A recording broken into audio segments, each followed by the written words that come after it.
हमारे इस channel Hema TV को लाल button दबाकर सब्सक्राइब करें और घंटी का बटन दबा दें ताकि हर वीडियोस की नोटिफिकेशन आप तक जल्द से जल्द पहुंच सके। धन्यवाद।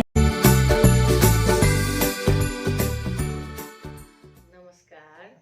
हम प्रतिभा मिश्रा आइ एकटा भगवती के समदाउन सुनबै छी तऽ सुनू समदाउन। कथी बिन सुन भेल बगिया से कथी बिन आंगन हे, कथी बिन सुन भेल बगिया से कथी बिनु आंगन हे, हे मैया मोरी कथी बिनु सुन भेल गहबर से निको नहीं लागै, हे मैया मोरी कथी बिनु सुन भेल गहबर से निको नहीं लागै, कोयली बिनु सुन भेल बगिया से पुत्र बिनु आंगन हे, कोयली बिनु सुन भेल बगिया से पुत्र बिनु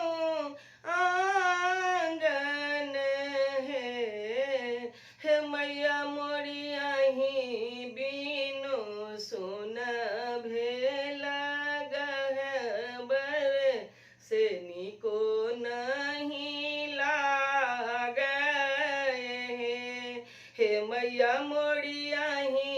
बिनु सुन भेल गहबर से निको नहीं लागै, बगिया में बसंत ऋतु लाएब कोयली के समुदिले बहे, बगिया में बसंत ऋतु लाएब कोयली के समुदिले बहे, हे मैया मोरी आशीष दिया पुत्र होएत अंगना में खेलाएत, हे मैया मोरी आशीष दिया पुत्र होएत अंगना में खेलाएत, अंगना में पुत्र खेलाएत देखी देखी आनंद हैत हे, अंगना में पुत्र खेलाएत देखी देखी आनंद हैत हे, हे मैया मोरी गहवर छोड़ी आहाँ जनी जाऊ से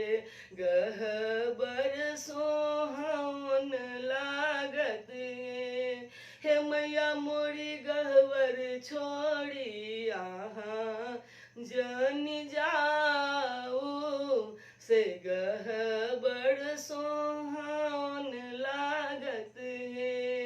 हे मैया मोरी गहवर छोड़ी आहाँ जूनी जाऊ से गहबर सो